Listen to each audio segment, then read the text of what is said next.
Stock மார்க்கெட்டை அடிப்படையிலிருந்து learn பண்ணணுமா? Chart trading, support and resistance, entry, stop loss, target என அனைத்தையும் பிராக்டிக்கலாக ஒன் டே லைவ் ஒர்க் ஷாப்பில் லேர்ன் பண்ணுங்க.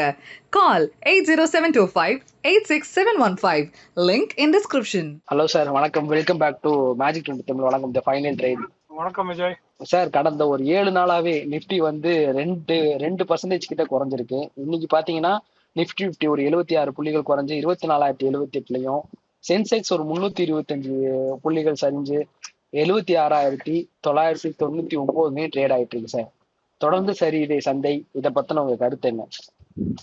ஓகே, நேரா சந்தையில இருந்து ஆரம்பிச்சிருக்கீங்க. So let us look at it. இந்த ஹிஸ்டரி புரியணும்னா, இந்த சந்தையோட நீக்கம் புரியணும்னா நம்ம வந்து கவனிக்க வேண்டியது ஆகஸ்ட் 3ஆம் தேதியிலிருந்து நடந்திருக்கக்கூடிய நிகழ்வுகள். ஸோ ஆகஸ்ட் 3ஆம் தேதி நம்ம வந்து 24,770 கிட்ட நம்ம வந்து அந்த ஒரு இலக்கை தொட்டு, அதுதான் அந்த அன்னையோட நிஃப்டி ஹை அப்படின்றத நம்ம பார்த்துக்கலாம். அன்னையிலிருந்து தொடர்ச்சியாக நம்ம ஒவ்வொரு நாளுமே lower highs lower lows. But என்ன, நம்ம கடந்த ஒரு 18 நாட்கள்ல என்ன நடந்திருக்கு அப்படின்னா, ஸ்லோ அண்ட் ஸ்டெடியாக இந்த வீழ்ச்சி நடந்திருக்கிறது. ஸோ ஒரே நாள்ல வந்து ஒரு 100-200 புள்ளிகள் வீழ்ச்சி நடந்திருந்தால் நம்ம வந்து இதை வந்து உணர்ந்திருப்போம், இன்னும் சீக்கிரமா உணர்ந்திருப்போம். பட் என்ன நடந்திருக்குன்னா, ஒவ்வொரு நாளுமே 60 புள்ளிகள் 70 புள்ளிகள் அப்படியே பெரிய ஒரு வழி தராமல் ஒரு இறக்கத்தை சந்தித்த ஒரு சந்தை என்பதுதான் நான் நிப்டிக்கு சொல்லுவேன். முக்கியமாக இது ஈரான் போரை சார்ந்த இந்த ஒரு இறக்கம் அப்படின்றத நம்ம பார்க்க முடியுது. ஏன்னா அங்க வந்து எந்த விதமான ஒரு அவுட்கமும் கிடையாது. அன்சர்டனிட்டி வந்து இன்னும் பெருகி கொண்டே போகுது.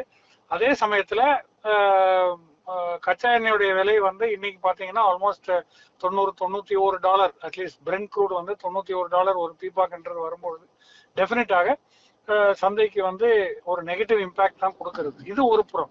இன்னொரு பக்கம் பார்க்க போனா குளோபல் பாண்ட்ஸ், அதாவது கடன் பத்திரங்கள், அரசாங்கங்கள் வெளியிடக்கூடிய அந்த கடன் பத்திரங்கள், அது யுஎஸ் பாண்ட்ஸா இருக்கட்டும்.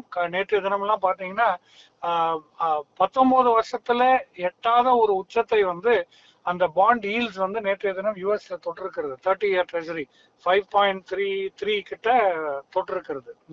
அதே சமயத்துல பிரான்ஸா இருக்கட்டும், ஜெர்மனியா இருக்கட்டும், ஜப்பானா இருக்கட்டும், இந்த 3 நாடுகளுக்குமே அவங்களுடைய 10 வருடம் 15 வருடம் கடன் பத்திரம் ஈல்ட்ஸ் வந்து அவ்வளவு தூரம் உயர்ந்திருக்கிறது. So which means there is a general sense of டிஸ்சாட்டிஸ்பாக்சனா இருக்கலாம், பண வீக்கத்தோட எதிர்பார்ப்பா இருக்கலாம். அதே சமயத்துல ஹார்டனிங் ஆஃப் பாண்ட் ஈல்ட்ஸ்ன்றது அந்த அன்சர்டனிட்டி வந்து குறிக்கிறது. So this all adds to the overall weakening of the markets. அது நம்ம சந்தையா இருக்கட்டும், உலக அளவில் இருக்கக்கூடிய சந்தைகளா இருக்கட்டும், this is the primary factor that contributes to the movement downside. Vijay. Okay sir. சரி, ஒரு பக்கம் இப்படி சந்தை சரிஞ்சுக்கிட்டு இருக்கும்போது சுகர் ஸ்டாக்ஸ் எல்லாமே 10% மேல கடந்த ஒரு சில நாட்களா ஏறி இருக்கே அப்படிங்கிற செய்திகளை பார்க்க முடியுது. குறிப்பா Bajaj Hindustan sugar, Dwarakesh sugar. So இதை பத்தின உங்களோட கருத்து என்ன? அந்த ஸ்டாக்ஸ் மேல இப்போ நம்ம சந்தை விழுந்துகிட்டு இருக்கும் போது நம்ம லாபம் பார்க்கணும்னா நம்ம கவனத்தை அந்த பக்கம் திருப்புறது தான் சரியா இருக்குமா? சுகர் ஸ்டாக்ஸ் வந்து ஏற்றம் சந்தித்திருக்கிறது காரணிகள் என்னன்றது நம்ம குறிப்பிட்டது பார்க்க போகுமானால், ஒண்ணு வந்து வீக் சப்ளைஸ், அதாவது சப்ளைஸ் ப்ரொடியூசர்ல இருந்து நமக்கு வரக்கூடிய அந்த சர்க்கரையோட அளவு வந்து கம்மியாக இருக்கிறது. இரண்டாவது ரைசிங் சுகர் பிரைசஸ், அதாவது சுகரோடைய விலை ஏற்றம், ரீட்டைல் மார்க்கெட்டா இருக்கட்டும், ப்ரொடியூசர் பிரைஸா இருக்கட்டும், cost increase in terms of prices. அதே சமயத்துல சப்ளையும் இல்லாத ஒரு காரணத்துல automatically demand has gone up and therefore the price of sugar has run அப்.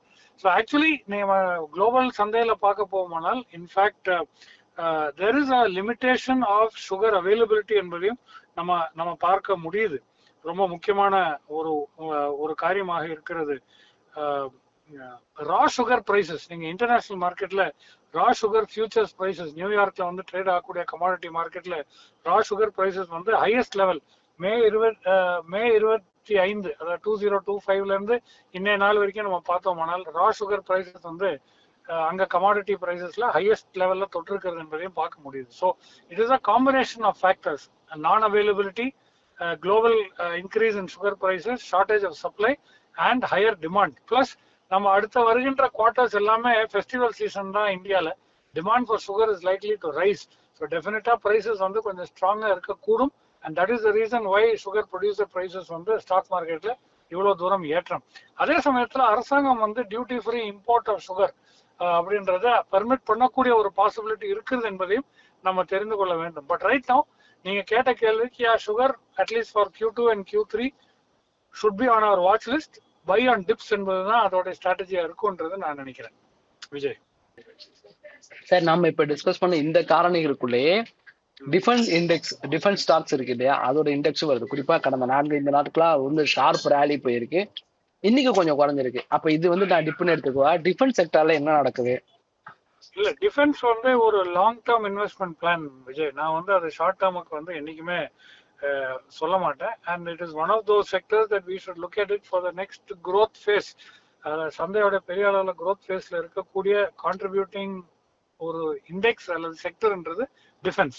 முக்கியமாக கடந்த ஓரிரு நாட்களாக அந்த டிஃபென்ஸ் செக்டர் அல்லாம மார்க்கெட்டுக்கு வீழ்ச்சி நடந்திருக்கக்கூடிய அந்த சூழலையுமே defence stocks rally primarily because department of defence production, ministry of defence வந்து அவங்களோட PIL பாசிட்டிவ் இண்டிஜினைசேஷன் லிஸ்ட், அதாவது நம்ம நாட்டுக்குள்ளே செய்யக்கூடிய அந்த டிஃபென்ஸ் ப்ராடக்ட்ஸோட லிஸ்ட் வந்து ரிலீஸ் பண்ணியிருக்காங்க. இதுல வந்து 405 ரொம்ப இம்பார்ட்டன்டான டிஃபென்ஸ் ப்ராடக்ட்ஸ் லோக்கலா மேனுஃபேக்சர் பண்ண வேண்டும் என்பது அந்த ரிலீஸ் பண்ணியிருக்காங்க அந்த இண்டிஜினைசேஷன் லிஸ்ட்ல. And value of that potential is close to about 3,100 crores. So அப்படி இருக்கும் பட்சத்தில் டெஃபினட்டாக டிஃபென்ஸ் ஸ்டாக்ஸ் எல்லாமே நேற்று மட்டும் இல்லை, நேற்று முன்தினம் இப்போ நீண்ட கால அடிப்படையில் ஒரு வளர்ச்சியை சந்திக்கக்கூடிய ஒரு செக்டராக நமக்கு டெஃபினட்டாக அது constantly on our watch list, constantly on our investment list. ஒவ்வொரு டிப்ஸ்லயுமே அது வாங்க வேண்டிய ஒரு செக்டராக நமக்கு அது வந்து வைக்க வேண்டும் என்பதுதான் என்னுடைய கருத்து. அதே சமயத்துல இன்னைக்கு வந்து ஒரு பெரிய டிப் வந்து டிஃபென்ஸ் ஸ்டாக்ஸ்ல பார்த்திருக்கக்கூடிய காரணி வந்து I think more on profit taking basis தான், not because of any other fundamental reason. I think too many factors looking positive for defence. விலை ஏற்றம் நடந்திருக்கிறது, ஒரு சிறிய ப்ராஃபிட் டேக்கிங் பவுட் தான் சந்தையில நடந்திருக்கே தவிர பெரிய அளவில் அதுல நெகட்டிவிட்டி எதுவுமே கிடையாது.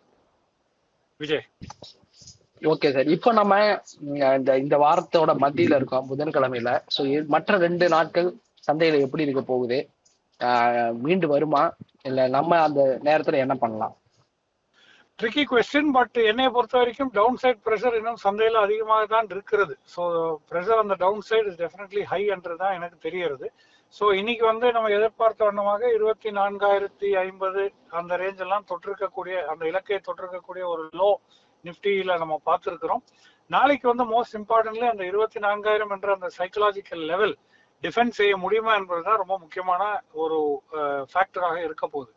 அதே சமயத்துல இப்ப ரெசிஸ்டன்சஸ் பத்தி உடனடியா பேசி அர்த்தம் இல்லை.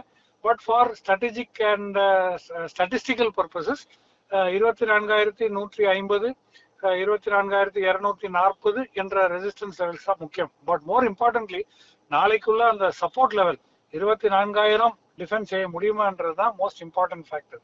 ஒருவேளை அந்த இலக்கை தாண்டி குறைவாக சந்தை ஒரு வீழ்ச்சியை சந்தித்தால் ஐ திங்க் 23,880 வரைக்குமே செல்லக்கூடிய ஒரு பாசிபிலிட்டி அடுத்த 2 நாட்களுக்குள் இருக்க வாய்ப்புகள் இருக்கிறது. And this is dependent on அந்த இன்டர்நேஷனல் அந்த வாரோடைய outcome. Vijay, most important outcome வந்து அதுதானா இருக்கும். ஏன்னா அங்க வந்து எந்த விதமான ஒரு பாசிட்டிவ் நியூஸுமே கிடைக்காத அந்த அன்சர்டனிட்டி தான் சந்தைக்குள்ள இவ்வளவு நர்வஸ்னஸ் வந்து நம்மளை தள்ளுகிறது என்பதையும் புரிந்து கொள்ள வேண்டும். So downside pressure continues as long as the uncertainty on the war remains. Vijay, thank you sir, thank you so much. So அதை வச்சு நீங்க சொன்னதெல்லாம் வச்சு அடுத்த 2 நாட்களுக்கு சந்தையில ஜாக்கிரதையா இருப்பதுதான் நல்லது அப்படின்னு நான் எடுத்துக்கிறேன். தொடர்ந்து நம்ம நாளைக்கு சந்தை முடியும் போது இது சம்பந்தமா டிஸ்கஸ் பண்ணுவோம் sir. Thank you so much. Thank you Vijay.